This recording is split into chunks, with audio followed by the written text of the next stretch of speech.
बीच में अगर आयु पूर्ण हो जाती है तो फिर वो सम्यक दर्शन क्षायिक नहीं कहलाएगा, उसको भी क्षयोपशमिक ही मानेंगे, क्योंकि क्षयोपशमिक सम्यक दर्शन वाले जीव को ही क्षायिक सम्यक दर्शन होते हैं। और क्षयोपशमिक सम्यक दर्शन उसका है तो अब वो प्रक्रिया जो प्रारंभ करते हो तो 7 प्रकृतियों में से 6 प्रकृतियों को नष्ट कर चुकता है, एक बची रहती सम्यक तो प्रकृति।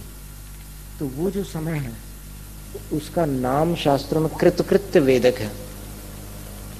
और उस समय अगर आयु पूर्ण हो जाती तो फिर वो आयु जो बंदी होगी वहां तो जाना ही पड़ेगा, नरक में जाएगा तो पहले पृथ्वी में जाएगा। तो अपर्याप्तक अवस्था में इस तरह बनता है क्षायिक और क्षयोपशमिक। और क्षयोपशमिक अगर सहज रूप से किसी को है और क्षायिक की प्रक्रिया उसने प्रारंभ नहीं की है तो फिर वैसा क्षयोपशमिक सम्यक दृष्टि साथ में लेकर के नहीं जाएगा, वो मिथ्या दृष्टि बन जाएगा। एकदम मरते समय उसका सम्यक छूट जाएगा और वहां जाएगा तो मिथ्यात्व अवस्था में ही उसका जन्म होगा।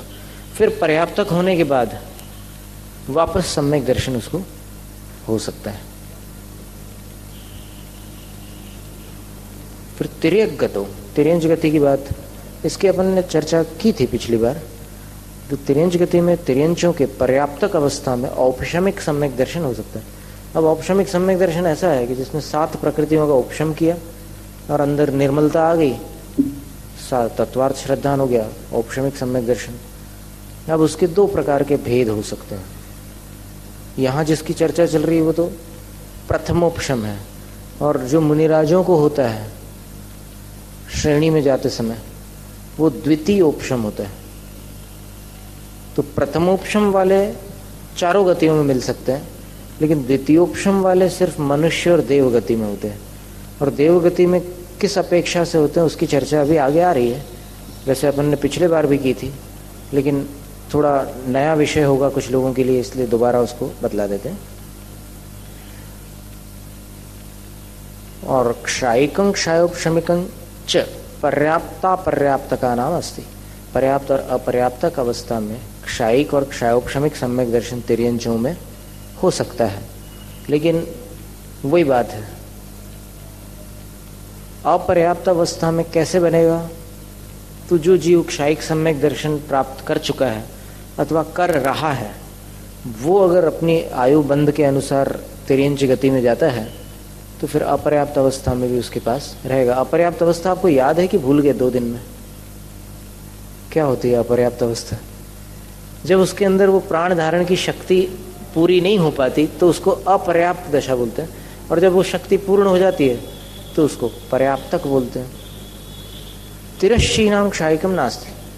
अब तिर्यंच गति में जो स्त्री जाती है, तिर्यंच पर्याय में जो, जैसे तोता है और तोता की जो पत्नी तोती, अथवा और भी किसी गाय है जैसे भैंस है, ये सब स्त्री जाति में आते हैं तिर्यंच गति में। तो उनके पास क्षायिकम नास्ति, क्षायिक नहीं होता, क्योंकि क्षायिक सम्यक दर्शन के लिए नियम है कि उसको प्राप्त करने वाला मनुष्य भाव का पुरुष ही होगा, द्रव्य से तो पुरुष होगा। भाव में कदाचित किसी जीव के पायण समा कहिम विषमा, गोमटसार जीव कांड की गाथा है कि अक्सर जैसा शरीर होता है वैसे भाव होते हैं। अगर स्त्री का शरीर होगा तो स्त्री जैसे भाव होंगे, पुरुष का शरीर होगा तो पुरुष जैसे भाव होंगे। लेकिन कहिम विषमा, कहीं ये चीज विषम पाई जाती। शरीर स्त्री का है लेकिन भाव पुरुष के हैं, शरीर पुरुष का है लेकिन भाव स्त्री के हैं। ऐसा वेद वैषम्य भी यहाँ कर्म भूमियों में पाया जाता है। भोग भूमियों में ऐसी स्थिति नहीं बनती, लेकिन कर्म भूमियों में ऐसा हो सकता है। और शरीर पुरुष का या स्त्री का और अंदर उदय नपुंसक वेद का भी हो सकता है। तो भावों में एक ऐसा अंतर यहाँ कर्म भूमि में कहीं कहीं संभव है। अब जैसे कहते हैं ना, खूब लड़ी मर्दानी वह तो झांसी वाली रानी थी। झांसी वाली एकदम पुरुषों के जैसी लड़ी थी। तो फिर एक ऐसा दृष्टांत बना लेते हैं लोग कि भाई शरीर से तो स्त्री थी लेकिन भावों से पुरुष। इसी प्रकार कोई शरीर से पुरुष हो लेकिन भावों में स्त्री हो, ऐसा भी हो सकता है।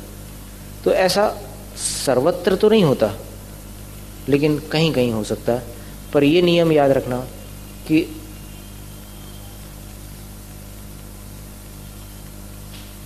नांतर मौहूर्तिका वेदा संति तत्र कषायवत आजन्म मृत्युतस्तेषाम् उदयो दृश्यते यत्। पंच संग्रह का श्लोक है कि जिस प्रकार क्रोध, मान, माया, लोभ अंतर मुहूर्त के परिणाम हैं और फिर बाद में बदल जाते हैं। क्रोध आता है, फिर थोड़ी देर बाद मान कषाय आ जाती, फिर माया कषाय, ऐसा कुछ कहीं से भी कहीं किसी भी कषाय में बदलता रहता है। ये क्रम नहीं है कि क्रोध के बाद मान ही आता है, फिर माया ही आती है, फिर लोभ ही आता है, ऐसा नहीं। क्रम कहीं भी व्युत्क्रम हो सकता है, लेकिन बदल जाती है कषाय अंतर मुहूर्त में। लेकिन वेदा न अंतर मुहूर्तिका, अंतर मुहूर्त के नहीं होते वेद। वेद यानी स्त्री वेद, पुरुष वेद, स्त्री के भाव, पुरुष के भाव, नपुंसक वेद संबंधी भाव, ये न अंतर मुहूर्त, आंतर मुहूर्तिका, अंतर मुहूर्तिक नहीं होते कषायों के जैसे। फिर कैसे होते हैं? तो आचार्य कहते हैं आजन्म मृत्युतस्तेषाम् उदयो दृश्यते यत्, क्योंकि जन्म से लेकर मरने तक वो एक ही भाव रहता है। जैसे स्त्री वेद का किसी को आ गया जन्म में, जन्म के समय उदय, तो फिर वो जन्म से मरण तक स्त्री वेद का ही उदय होगा। शरीर स्त्री का भी हो सकता है, शरीर और भी कोई हो सकता है, पुरुष का भी हो सकता है। उसी प्रकार किसी का शरीर पुरुष का है तो उसको जन्म से मरण तक जो वेद उदय में आ जाए, अगर पुरुष वेद आ गया उदय में तो फिर वो मृत्यु तक पुरुष वेद का ही उदय रहेगा, बीच में बदला नहीं जा सकता। नहीं, उदय इसी का नाम है ना। नहीं, नपुंसक वेद की निषेक उदयावली में आ सकते हैं, लेकिन फिर स्तिबुक संक्रमण से वो पुरुष वेद में ही ढल कर निकलेंगे। वो इसको स्तिबुक संक्रमण नाम की एक प्रक्रिया, संक्रमण यानी परिवर्तन। अब कर्मों में जो परिवर्तन होता है, वो जैसे किसी ने दान दिया और दान देते समय बड़ा पुण्य कमा लिया उसने, अच्छे भाव थे उसके, और बाद में घर आकर के बोलता है कहाँ फंस गए। तो अब क्या होता है कि उसने जो बाद में पछतावा होता है उसको दान का, तो फिर वो जो पुण्य कमाया था वो फिर परिणत होकर संक्रांत हो जाता है, बदल जाता है। बंधे संका मिज्जति, गोमट सार में एक गाथा आती है कि वो वेदनी कर्म का बंध बांध रहा हो तो फिर जो सत्ता में कर्म पड़ा हुआ है वो उस रूप परिणमन कर जाता है। जैसे वो पछता रहा है, पछताते समय कौन से कर्म का बंध होगा? साता का कि असाता का? असाता का। अच्छे काम पर पछता है तो फिर असाता का बंध होगा। तो उस समय क्या होगा कि अंदर जो साता कर्म बांधा है उसने, वो एक स्थूल दृष्टांत है, ये सूक्ष्मता से देखो तो बहुत गणित वाला विषय हो जाएगा ये, लेकिन स्थूल दृष्टांत ऐसा है कि उस समय असाता को बांधते समय उसके अंदर जो साता पड़ी हुई है प्रकृति, वो असाता के रूप में बदल जाती है। ऐसे संक्रमण के, ये तो मोटे दृष्टांत वाली बात है, लेकिन संक्रमण के कई भेद होते हैं। विद्यात संक्रमण, गुण संक्रमण, स्तिबुक संक्रमण, उद्वेलना संक्रमण, कई कई प्रकार के भेद हैं उसके। तो उसमें स्तिबुक संक्रमण उसको कहते हैं, उसके इंक टैबलेट का उसमें दृष्टांत है। जैसे पहले स्याही की टिकड़ी आती थी पुराने उसमें, और फिर उसको घोल करके पानी में ऐसे वो रखते थे खड़िया में, और फिर उसमें वो डिबा करके कलम लिखते थे। तो वो जो स्याही की टिकड़ी है, टैबलेट, उसको अगर पानी के नल के टोंटी में आप लटका दें तो नल से निकलने वाला पानी तो स्वच्छ है, लेकिन नीचे पात्र में भरने वाला पानी नीला होगा। बस इसी प्रकार अपने अंदर से तो दुनिया भर के कर्मों के निषेक आते रहते हैं। अपनी स्थितियां पूर्ण करते हैं जब कर्म, तो वो परमाणु आना ही है, उनको तो निकलना ही है। लेकिन कुछ ऐसे नियम हैं कि हर कर्म का उदय हर जगह नहीं आ सकता। जैसे अभी गति ध्रुवोदयी प्रकृति है, और अपन ने पहले से कितनी सारी गतियां बांधी, इस जीवन में भी बहुत सारी गतियां बन सकती। एक जीवन में मनुष्य गति का भी बंद कर सकता है, देव गति का भी बंद कर सकता है। आयु तो एक ही बंधेगी, गति की बात कर रहे हैं हम। और फिर चारों गतियों का बंद किया, लेकिन जब उदय आएगा तो जिस पर्याय में जिस गति का उदय रहता है,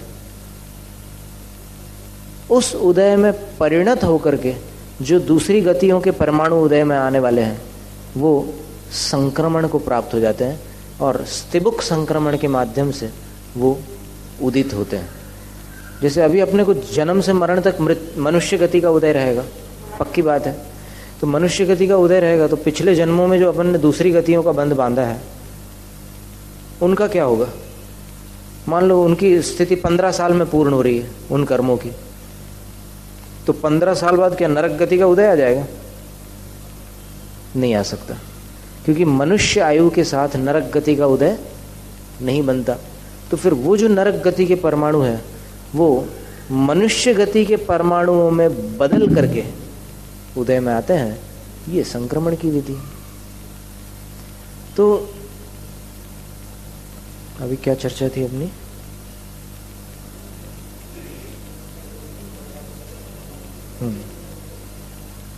तिर्यंच गति में जो स्त्री जाति है, वहां पर सम्यक वेद वैषम्य की चर्चा चल रही थी अपनी। तो वेदों की विषमता यहाँ कर्म भूमि में, मनुष्यों में भी होती है, तिर्यंचों में भी हो सकती है, लेकिन देवों में और भोग भूमि के जीवों में वो वेद वैषम्य नहीं पाया जाता।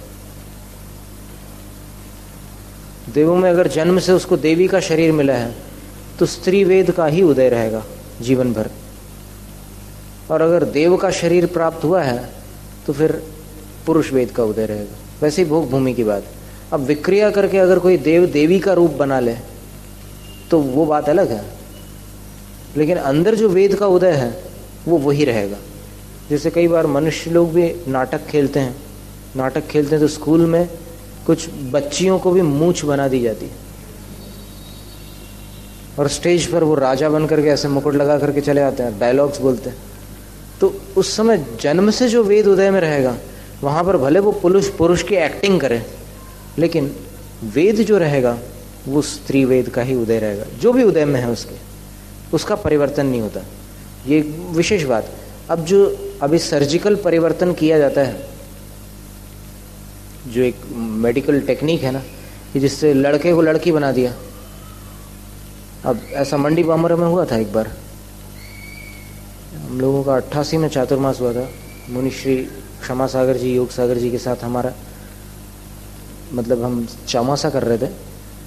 तो उसी मंडी बामोरा में 2 सहेलियां थी, और उनका इतना ज़्यादा स्नेह था बचपन से, और दोनों को मालूम था कि अपन लड़कियां हैं तो फिर शादी होगी तो फिर कहीं ना कहीं जाना पड़ेगा। तो फिर उनमें से एक ने वो सर्जरी करा ली और फिर पुरुष बन गया, बोले कि अपन शादी करेंगे बोले। और ये घटना हो गई वहाँ पर।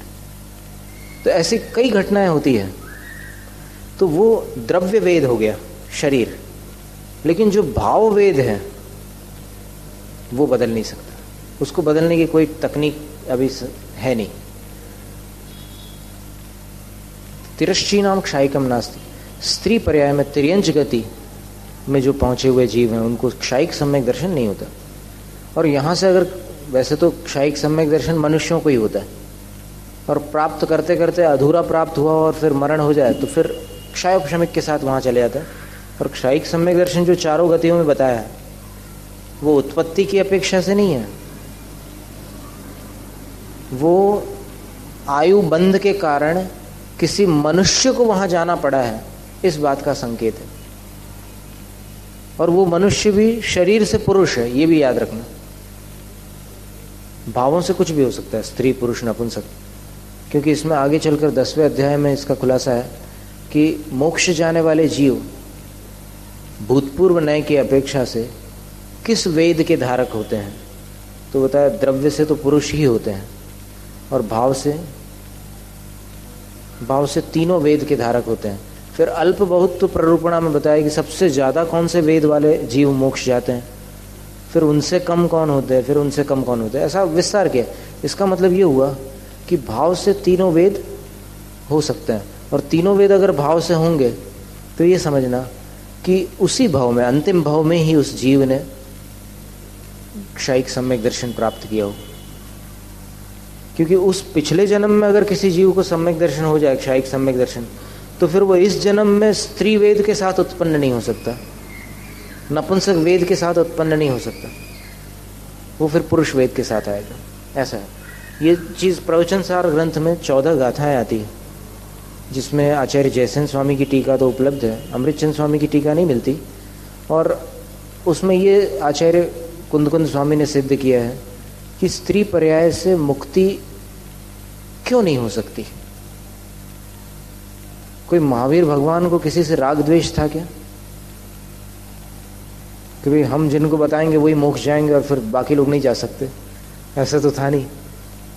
लेकिन फिर भी किसी एक प्रवक्त्री ने एक दिन कहीं पर इस बात पर आक्षेप उठाया था भगवान पर कि महावीर स्वामी ने हम नारियों के प्रति बड़ा अन्याय किया है,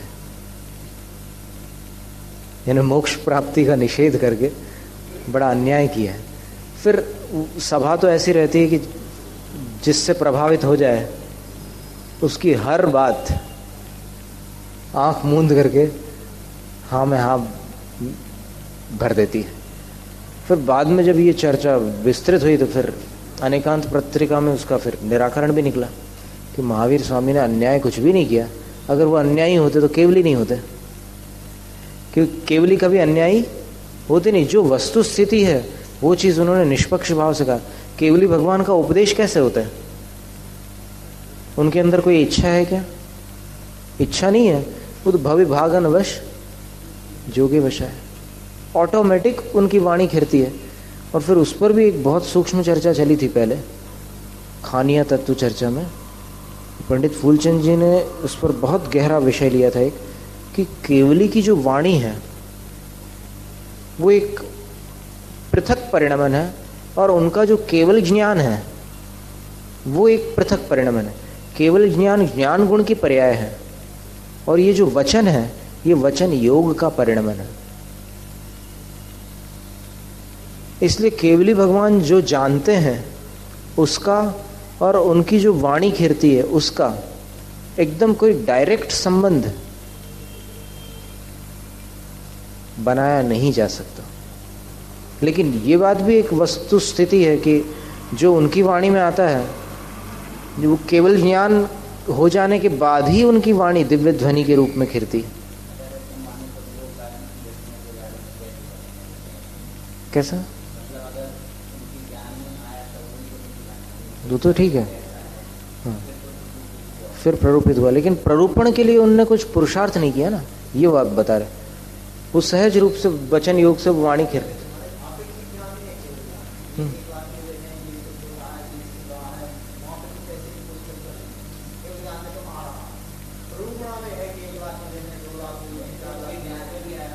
नहीं, उनके ज्ञान में तो समग्र है, लेकिन समग्र का कथन एक साथ नहीं हो सकता।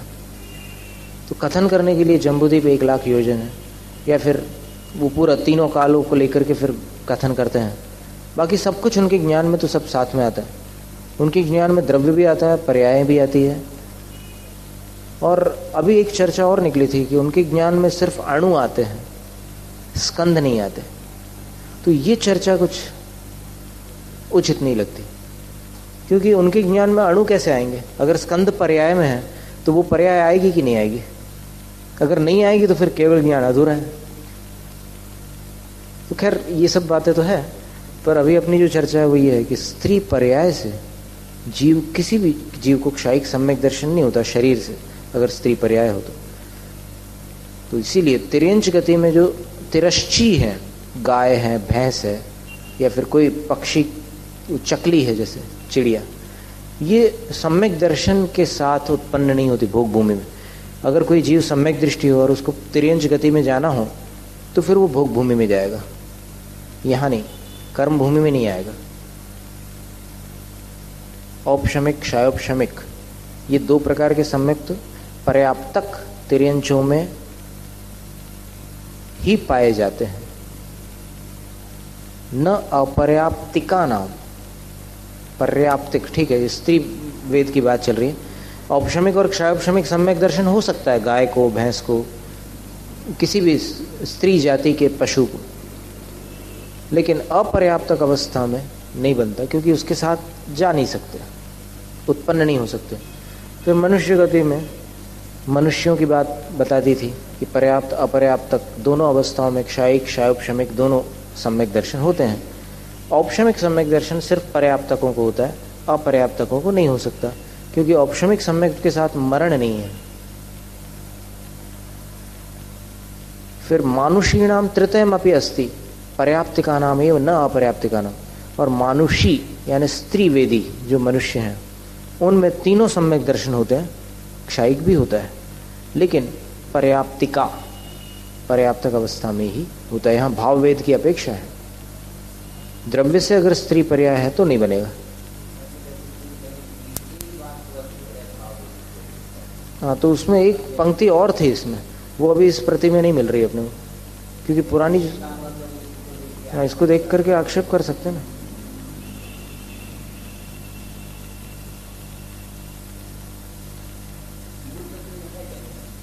वो पुरानी जो सर्वार्थ सिद्धि छपी थी पहले की संस्कृत वाली, उसमें तो स्पष्ट थी वो पंक्ति, द्रव्य स्त्रीणाम क्षायिकम नास्ति। इन्होंने दी है क्या नीचे कहीं, या फिर इसमें लिया होगा शायद इन्होंने प्रस्तावना में अपने।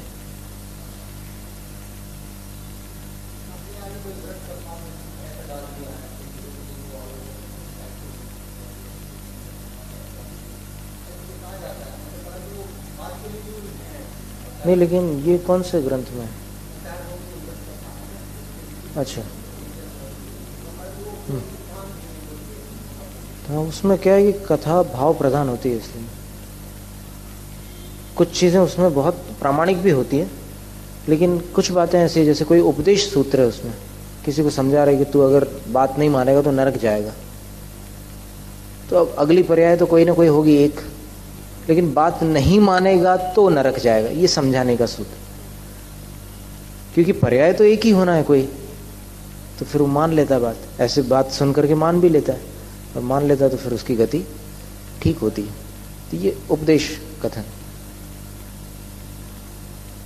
तो मानुषी यानी स्त्री वेदी मनुष्यों में तीनों हो सकते हैं, लेकिन पर्याप्तक अवस्था में ही तीन बनेंगे, अपर्याप्तक में नहीं बन सकते। अपर्याप्त अवस्था में किसी गति में स्त्री पर्याय में सम्यक दर्शन नहीं होता। वो तो बताया था ना, तीर्थंकर की माता भी मिथ्यात्व के साथ ही उत्पन्न होती है। शची भी, इंद्राणी जो शची है, तो खैर शची इंद्राणी, जब तीर्थंकर की माता तो सर्वोच्च हस्ती है ना, स्त्री पर्याय में उनसे बढ़कर कौन हो सकता है। हाँ, देवगति में भी नहीं बनती वो बात। फिर देवगति में कह रहे हैं कि देवों में पर्याप्तक और अपर्याप्तक दोनों के तृतीयम अप्यवस्थित तीनों सम्यक दर्शन हो सकते हैं। फिर यहाँ पर शंका होती है कि औपशमिक सम्यक दर्शन अपर्याप्तक अवस्था में किस प्रकार संभव है। यदि ऐसा पूछो तो आचार्य कहते हैं चारित्र मोह के उपशम पूर्वक जो मरण को प्राप्त हुए हैं उनकी अपेक्षा। मतलब ये हुआ कि श्रेणी में जैसे आयु पूर्ण हो जाए किसी की, आदिनाथ भगवान ने पूर्व भाव में वज्रनाभि मुनि की पर्याय में अंत में 6 महीने की सल्लेखना धारण की थी। 6 महीने उपवास किए थे पूरे लगातार, और बैठे रहे जैसे, तो उनके शरीर से लताएं लिपट गई थी, बामियां बन गई थी, चींटियों ने राफड़े वगैरह बना लिए थे, और फिर वो बैठे रहे। और अंत में जब आयु पूर्ण होने की थी तो 2 बार 11वें गुणस्थान में पहुंचे, और 11वें गुणस्थान में उनकी आयु पूर्ण हो गई और सर्वार्थ सिद्धि विमान में उत्पन्न हो गए। पर वो क्षायिक सम्यक दृष्टि था। तो क्षायिक सम्यक दृष्टि की भी आयु पूर्ण हो सकती है 11वें गुणस्थान में, और ये द्वितीय उपशम सम्यक से भी उपशमक श्रेणी पर जाते हैं। ये सारे विषय जो है थोड़े से सैद्धांतिक विषय है, इसलिए जिनका अध्ययन बिल्कुल नहीं होगा उनको थोड़ा भारी पड़ सकते हैं, लेकिन फिर भी सुनना तो ज़रूरी है। सुनना ज़रूरी इस हिसाब से कि अगर आपको आगे बढ़ना है थोड़ा स्वाध्याय में, तो फिर ये विषय भी सुन लेना अपेक्षित होता है। और फिर जब समझ में आने लग जाता तो फिर इसमें ऐसा मन लगता है कि ऐसा मन और कहीं नहीं लगे, ऐसा एकाग्र मन हो जाता है मन।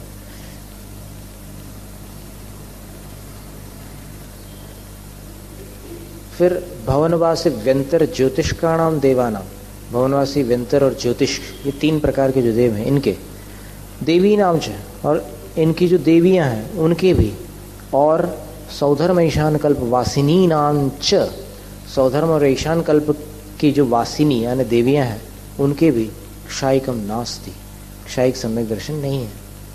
तेषाम पर्याप्त का नाम औपशमिकम क्षायोपशमिकम चास्ते, और इनके जो पर्याप्तक होते हैं देव हो या देवी, उनके औपशमिक और क्षायोपशमिक सम्यक दर्शन होता है। अब औपशमिक सम्यक दर्शन क्या है, क्षायोपशमिक क्या है, क्षायिक क्या है, इसके लिए दृष्टांत देते हैं कि औपशमिक सम्यक दर्शन ऐसा है जैसे पानी है, थोड़ा सा मलिन है, मतलब थोड़ी धूल है उसमें, आपने फिटकरी डाल दी, फटकड़ी, तो धूल नीचे बैठ गई। ये औपशमिक सम्यक दर्शन का दृष्टांत है। जैसे किसी जीव के मिथ्यात्वादी 7 प्रकृतियों का उदय है और फिर उसके कुछ परिणाम ऐसे बन गए कि वो प्रकृतियां अंतर मुहूर्त के लिए शांत हो गई, तब जो सम्यक दर्शन है उसका नाम औपशमिक सम्यक दर्शन। और फिर क्षायोपशमिक ऐसा है, क्षीणा क्षीण वृत्ति, उसमें क्या फिटकरी डालने से पूरी धूल नीचे बैठ जाती है, ऊपर का बिल्कुल साफ रहता पानी, और फिर थोड़ा सा ऐसे हिला दो उसको तो पूरा मैला नहीं होता, लेकिन क्षीणा क्षीण थोड़ी सी मलिनता उसमें आ जाती है। बस इसी प्रकार जिस सम्यक दर्शन में सम्यक प्रकृति का उदय आ जाए तो फिर उससे क्या होगा कि बाकी 6 प्रकृतियां तो नीचे शांत पड़ी हुई है, उदय में नहीं है। सदवस्था रूपक्षम अथवा उदय क्षय की अवस्था में, और फिर जितनी मलिनता है, मलिनता भी है उसमें, निर्मलता भी है, उसका नाम क्षायोपशमिक सम्यक दर्शन। और क्षायिक सम्यक दर्शन उसका नाम है कि वो जो पानी साफ किया आपने फटकरी डालकर, उसको ऊपर से अलग कर लिया और नीचे वाला जो भाग था उसको बाहर फेंक दिया।